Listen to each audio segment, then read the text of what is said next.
Hello, in this part of the tutorial we add more functionality to the menu. Each time a diet plan is selected, the list of meal recipes should be shown.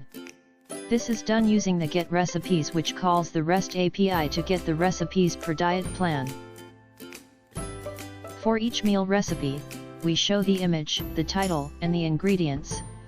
Whilst there is more information that you can get from the REST API, we have just used some of the content.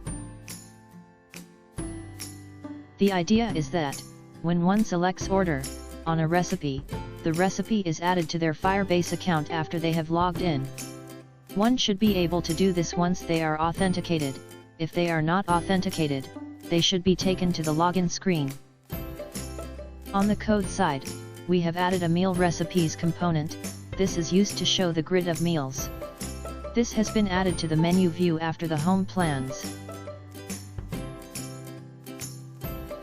In the meal recipes component, we need to get the global list of recipes and assign it to a local variable, accessible by the component. When a person clicks the order button for the recipe, we check authentication, and if it's false, we navigate to the sign-in page. The recipes list is defined as a computed property, from a callback function inside this component. We also register the order recipe callback, which will be fired when a person clicks the order button. A vfor directive is then used to loop through each recipe from the list and create the user interface. Also, the click method is assigned to the previously registered callback function.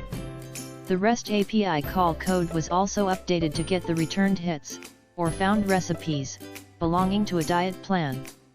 When the hits are found, their list is saved to the global recipes state, which can be accessible anywhere in the app.